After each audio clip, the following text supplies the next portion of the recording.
Anda tahu, biasanya ya kalau kita lagi ngebedah soal birokrasi pemerintahan, terus soal kehidupan aparatur sipil negara atau ASN, Pasti yang kebayang langsung kaku banget kan? nah iya, Anda pasti ngebayangin sebuah mesin raksasa yang dingin gitu, tumpukan dokumen yang sampai menggunung di meja, aturan disiplin yang super kaku, Rapat yang berjam-jam nggak kelar-kelar. betul, dan sistem absensi yang pokoknya nggak kenal kompromi, hitam atau putih, hadir atau mangkir. Dan pandangan kayak gitu sebetulnya nggak sepenuhnya salah sih. Seringkali memang ada persepsi kuat di masyarakat dan bahkan di kalangan ASN itu sendiri, kalau masuk ke mesin birokrasi itu berarti harus siap ngorbanin sisi personal. Iya, kayak semua waktu dan energi itu harus terukur dan kelihatan secara fisik di meja kerja. Betul, harus selalu ada di tempat. Nah, di sanalah penelusuran mendalam kita kali ini jadi sangat relevan. Karena pas kita menyelam ke dalam dokumen aturan kepegawaian untuk Anda hari ini, ada satu realita yang sering banget dilupain sama para abdi negara. Sesuatu yang sangat manusiawi ya. Sangat manusiawi. Di balik tuntutan target kinerja, terus kewajiban fingerprint tiap pagi buta itu, ada satu aturan tak tertulis yang krusial. Yaitu, jangan lupa bahagia. Itu dia, jangan lupa bahagia. Iya kan? Karena ujung-ujungnya ASN juga manusia yang butuh istirahat. Jadi fokus utama kita hari ini jelas, jangan lupa bahagia. PNS dan PPKK itu punya loh hak cuti tahunan, sakit, sampai cuti alasan penting. Terus pertanyaannya, gimana ngajuinnya? Nah, itu penting banget karena istirahat itu kan kebutuhan biologis dasar ya. Mesin aja bisa overheat kalau nggak didinginin, apalagi manusia, gitu kan? Bener banget. Untungnya kalau kita baca regulasinya lebih teliti, birokrasi negara kita tuh sebenarnya udah punya desain mekanisme pendinginan ini. Dan itu sangat detail. Dan itu yang bakal kita bongkar tuntas buat Anda. Kita punya setumpuk regulasi nih hari ini. Mulai dari Undang-Undang Nomor 20 Tahun 2023, terus PP Nomor 11 Tahun 2017 soal PNS, ada lagi PP 49 Tahun 2018 buat yang PPPK, sampai panduan teknis dari BRIN. Komplit ya sumber kita? Komplit banget. Kita bakal bedah apa aja sih haknya, bedanya apa antar status pegawai, dan gimana sih sistem digital e-kehadiran itu ngerubah cara pengajuannya. Karena gini ya, memahami hak cuti ini tuh urgensinya sama beratnya dengan paham tugas harian Anda. Oh, masa sih sama beratnya? Iya dong, aturan ini kan dibikin supaya Anda bisa penyegaran pikiran, ngurus keluarga, atau sekedar berhenti sebentar tanpa dihantui rasa takut. Takut melanggar aturan disiplin gitu ya? Iya, tepat. Tanpa takut dibilang melanggar aturan negara. Oke, sebelum kita masuk ke urusan aplikasi yang rumit atau ketakutan soal gaji dipotong, mari kita lihat dulu nih menu prasmanan cuti yang ada di birokrasi kita. Karena kalau saya baca dokumennya, ini tuh jauh melampaui sekedar libur tahunan biasa loh. Jauh lebih luas. Dokumen-dokumen ini menempatkan cuti itu ibarat jaring pengamanan sosial yang berlapis. Berlapis gimana tuh maksudnya? Jadi lapisan pertama itu cuti tahunan, standarnya kan 12 hari kerja ya. Oke, 12 hari. Terus ada cuti besar, nah ini durasinya bisa sampai 3 bulan loh. 3 bulan? Wow. Iya, lalu ada cuti sakit, cuti melahirkan, ini buat anak pertama sampai ketiga dapat 3 bulan penuh ya. Terus cuti bersama yang ngikutin kalender nasional, dan terakhir cuti alasan penting. Mah, ngomongin soal cuti tahunan yang 12 hari tadi, ada satu mekanisme yang narik perhatian saya pas baca aturannya. Ternyata, sisa cuti yang nggak kepake itu nggak langsung hangus gitu aja di akhir tahun. Nggak hangus, betul. Sistem ini ngasih toleransi berupa akumulasi. Jadi bisa ditabung ya? Bisa. Misal tahun lalu Anda tuh sibuk banget. Ada proyek krusial negara yang bikin nggak bisa liburan. Nah, sisa hari itu bisa ditambahin ke tahun depan. Oh, oke. Mekanismenya tuh, Anda maksimal bisa dapat 18 hari kerja di tahun berjalan. Bahkan, nah ini menariknya, kalau 2 tahun berturut-turut Anda sama sekali nggak cuti, akumulasinya itu bisa ditarik sampai maksimal 24 hari kerja. Wah, ini mirip banget sama konsep rollover data internet di HP kita dong. Gimana tuh maksudnya? Iya kan, kalau bulan ini kuota nonton video saya nggak habis, sisanya ditabung ke bulan depan. Tapi, tunggu sebentar. Kenapa harus dibatasi cuma 18 atau maksimal 24 hari? Kalau itu emang hak pegawai, kenapa nggak dibiarin numpuk aja sampai katakanlah 50 hari gitu? Iya karena birokrasi kan tetap harus jalan. Oh, masuk akal. Pembatasan itu tuh semacam pencegah penumpukan massal. Bayangin aja kalau nggak ada batasnya, ada pegawai senior nih, nabung cuti sampai 60 hari. Terus tiba-tiba dia menghilang 3 bulan penuh buat liburan tanpa ngambil status cuti besar. Waduh, bisa lumpuh dong pelayanannya. Nah itu dia, bakal merusak rantai komando. Jadi angka 18 dan 24 itu tuh titik temu antara menghargain hak istirahat pegawai, tapi operasional negara tetap aman. Oke, titik temu yang sangat masuk akal. Nah terus, nyambung ke cuti besar yang Anda sebut bisa sampai 3 bulan tadi, saya baca ada syarat masa kerja minimal 5 tahun berturut-turut. Betul, standarnya 5 tahun. Tapi ada satu pengecualian di regulasi yang khusus dibuat untuk ibadah haji. Jadi pegawai yang baru pertama kali mau naik haji, itu mereka nggak perlu nunggu 5 tahun buat ngambil cuti besar ini. Nggak perlu. Dan ini menurut saya bentuk adaptasi hukum yang keren banget sama realita di Indonesia. Karena antrian haji kita panjang banget ya. Sangat panjang. Bisa belasan sampai puluhan tahun kan? Dan panggilan berangkatnya itu seringkali di luar kendali orangnya. Ya, tiba-tiba dapat kuota tahun ini gitu kan? Betul. Kalau negara memaksakan syarat 5 tahun, terus kebetulan jatuh hajinya jatuh di tahun ketiga dia kerja. Berarti dia nggak bisa berangkat dong? Nah, itu artinya negara secara nggak langsung malah ngalangin kebebasan beribadah warganya. Makanya pengecualian ini ada supaya birokrasi nggak tabrakan sama hak asasi. Keren sih. Aturan yang kelihatan kaku ternyata bisa nunduk juga ya, demi urusan kemanusiaan.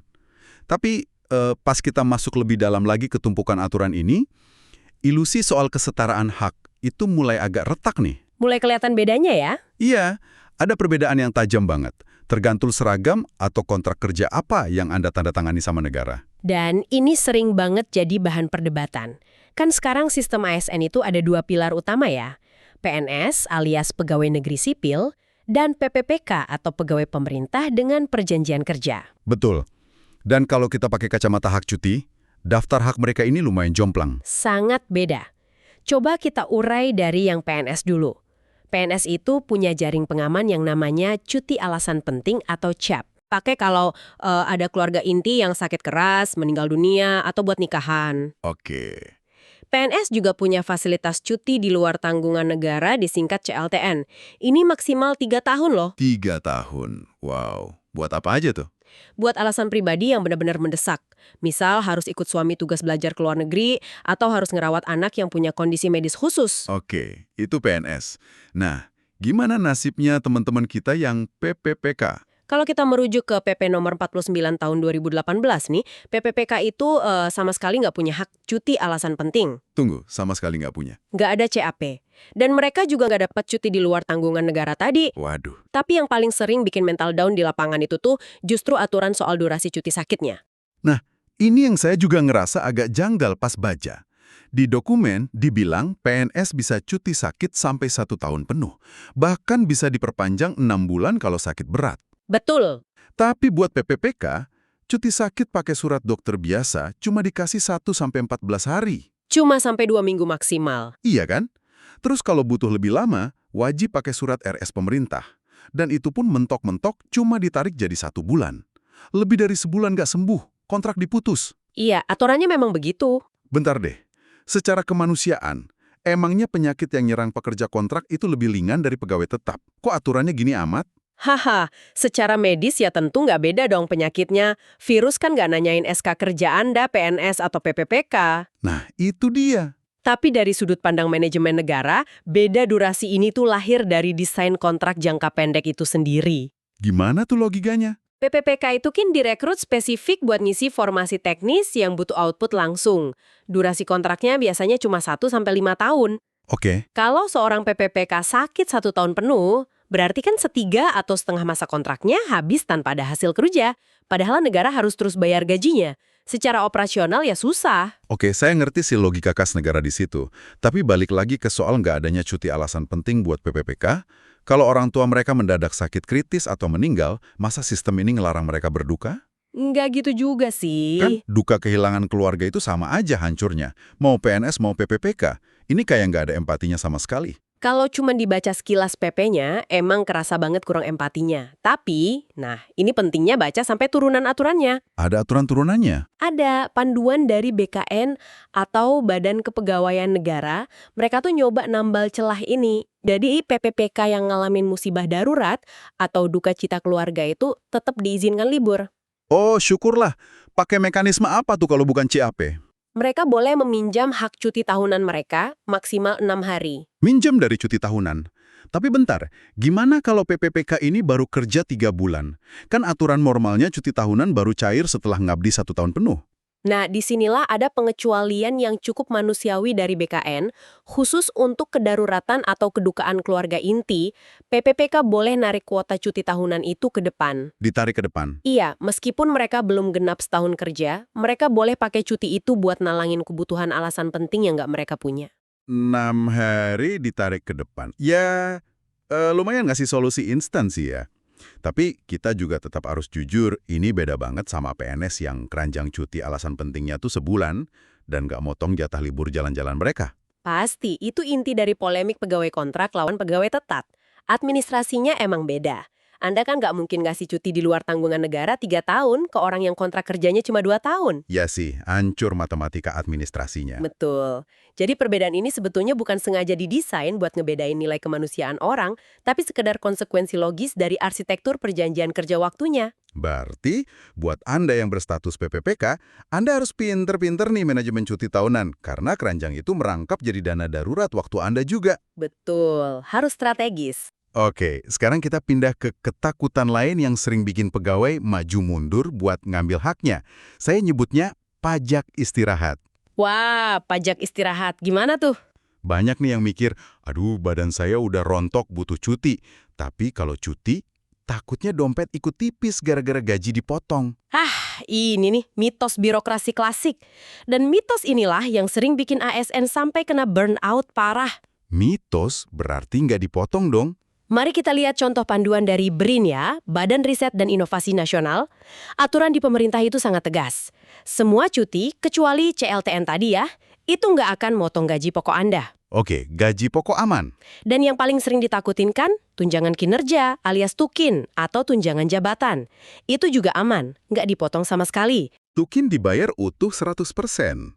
Loh, gimana negara bisa ngejustifikasi tunjangan kinerja sementara pegawainya lagi asyik tiduran di pantai Bali 10 hari? Karena dalam logika ketenagakerjaan, ambil cuti itu bukan berarti Anda mangkir dari tanggung jawab. Oh, gitu cara lihatnya. Cuti itu hak konstitusional. Saat Anda pakai hak legal Anda nggak dianggap kinerjanya turun atau melanggar disiplin.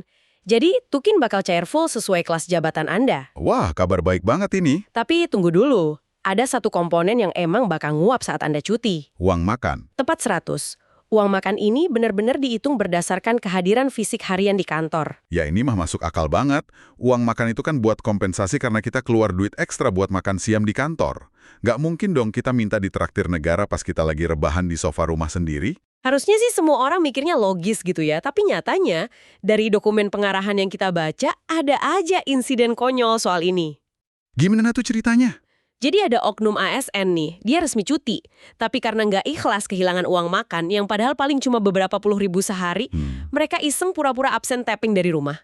Hahaha, serius? Ngajuin cuti resmi tapi pagi-pagi nyerpetin login absen di aplikasi pura-pura kerja? Iya, mereka pikir bisa ngakalin sistem biar uang makannya tetap jalan. Terus ketahuan nggak tuh? Ya, ketahuan lah. Mereka lupa kalau sistem kepegawaian zaman now tuh udah ngobrol satu sama lain lewat API. Ini bukan zaman pakai buku absen kertas lagi. Berarti datanya nabrak ya? Begitu atasan nge-approve cuti, modul SDM itu langsung otomatis nimpa dan ngeblokir data presensi harian orang itu. Jadi mau dia nge-tap absen sampai HP-nya rusak pun, sistem udah ngunci status dia sebagai cuti. Otomatis diblokir uang makannya dan lebih parahnya lagi, anomali absen ganda ini bakal muncul merah di dashboardnya inspektorat. Wah, nyari masalah itu namanya. Iya, niatnya nyelamatin uang makan puluhan ribu, malah dituduh melanggar nilai integritas ASN. Sanksinya bisa penundaan kenaikan pangkat loh. Ya ampun, nuker karir demi uang makan sehari. Itu ibarat bakar rumah sendiri cuma buat ngangetin badan. Sangat gak worth it.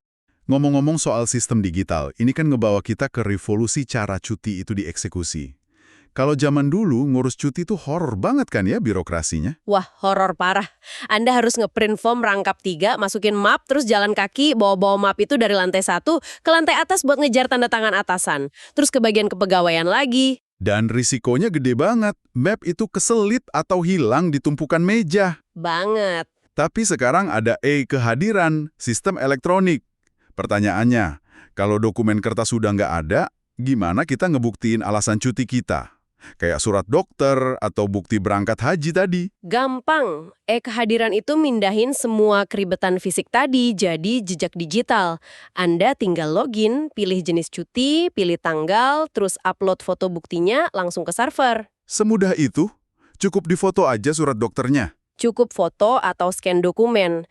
Surat dokternya nunjukin diagnosis dan berapa hari butuh istirahat. Lalu upload. Kalau mau haji, ya upload bukti kloternya. Terus abis kita klik kirim, dokumen itu lari kemana? Dia bakal jalan otomatis sesuai jenjang. Pertama, mampir dulu ke verifikator tim SDM buat dicek syaratnya.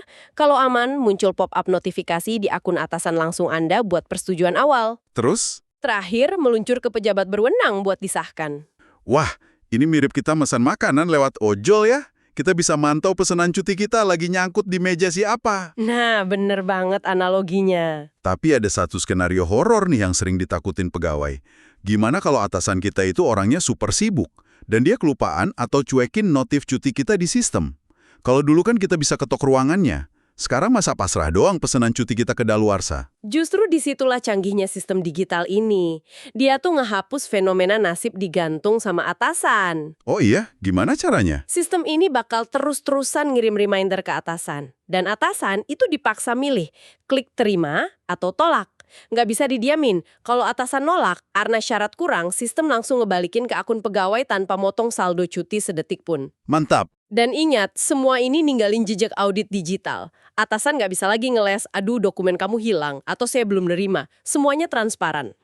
Transparansi yang maksa semua orang disiplin ya. Ya. Tapi ngomongin disiplin, ada satu fitur e-kehadiran yang dibilang super kaku tanpa ampun. Aturan tanggal 3. Aturan cut-off tanggal 3. Iya, kenapa sih sistem ini kejem banget harus tutup buku tanggal 3 tiap bulan? Telat sehari aja emang kenapa? Ini tuh nyambungnya langsung ke mesin uangnya Kementerian Keuangan. Penggajian pemerintah itu pakai sistem batch processing massal. Proses barengan gitu ya? Iya, kalau Anda lupa upload surat sakit bulan lalu atau ada absen dinas yang masih nyangkut, itu harus beres sebelum jam 11.59 malam di tanggal 3. Kalau udah masuk tanggal 4 jam 12 lewat semenit, apa yang terjadi di server? Otomatis terkunci. Mesin Kemenkeu langsung mulai ngitung rumus tukin dan uang makan buat ribuan pegawai serentak. Kalau Anda dibolehin revisi data di tanggal 4 atau 5, sistem harus ngebatalin dan ngitung ulang dari awal untuk seluruh instansi itu.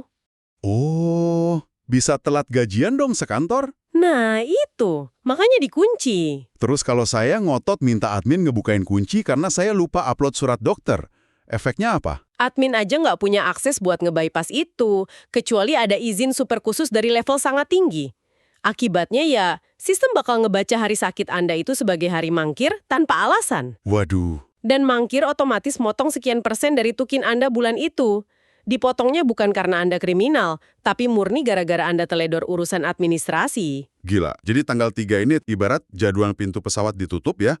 Kalau Anda telat ke gate, ya pesawat tukin itu bakal terbang ninggalin Anda. Tiketnya hangus. Analogi yang sangat pas. Digitalisasi ngasih kemudahan, tapi bayarannya adalah Anda harus ekstra disiplin sama waktu. Iya, jadi untuk Anda, para abdi negara yang dengerin kita hari ini, kesimpulannya jelas. Pertama, Anda itu punya hak legal buat istirahat dan ngejaga kewarasan Anda. Hak ini dijamin undang-undang, bukan sekedar hadiah dari atasan. Betul. Kenali posisi Anda, apakah Anda PNS dengan segala cuti spesialnya, atau PPPK yang harus bijak ngatur cuti tahunan buat jaga-jaga darurat. Jangan takut sama mitos pajak istirahat, karena tukin Anda aman selama prosedurnya benar. Selama aturannya diikutin ya. Dan yang paling penting, jadikan e-kehadiran sahabat Anda. Jangan coba-coba iseng ngetap absen palsu. Dan demi dompet Anda sendiri, pasang alarm segede gajal tiap awal bulan sebelum tanggal 3. Ahahaha. Dan kalau kita amati perubahan dari map kertas ke e-kehadiran ini ya, ada satu benang merah yang dalam banget. Apa tuh benang merahnya? Sistem ini tuh sebenarnya nggak cuma buat ngirit kertas atau biar kelihatan canggih. Tanpa kita sadari, e-kehadiran sedang mengubah DNA budaya kerja dari dalam. Ngubah DNA gimana maksudnya? Sistem digital ini memaksa kejujuran. Anda ndak bisa lagi pura-pura kerja dari rumah. Tapi di sisi lain, sistem ini juga melucuti kekuasaan semena-mena dari atasan. Oh ya bener, nggak ada lagi map nyangkut di laci ya. Betul, atasan nggak bisa lagi nahan hak cuti Anda tanpa ngasih kejelasan di sistem. Dan ini menyisakan satu pertanyaan buat Anda renungkan malam ini. Silahkan. Apakah integrasi sistem digital yang awalnya terasa kaku dan nyebelin ini pada akhirnya justru menjadi satu-satunya cara buat memastikan kalau mesin birokrasi kita bisa bersikap lebih adil dan manusiawi sama pekerjanya? Wah, pemikiran penutup yang sangat tajam buat penelusuran mendalam kita kali ini. Ternyata, mesin yang tak kenal kompromi itu dibikin buat ngejaga hak-hak kemanusiaan Anda sendiri. Jadi, jangan pernah lupa, kalau sistem udah ngasih ruang buat Anda bernapas, Anda cuma perlu tahu tombol mana yang harus ditekan. Selamat merencanakan liburan. Ya, terima kasih banyak sudah bergabung dengan penelusuran kita kali ini, dan sampai jumpa di Deep Dive kita yang berikutnya.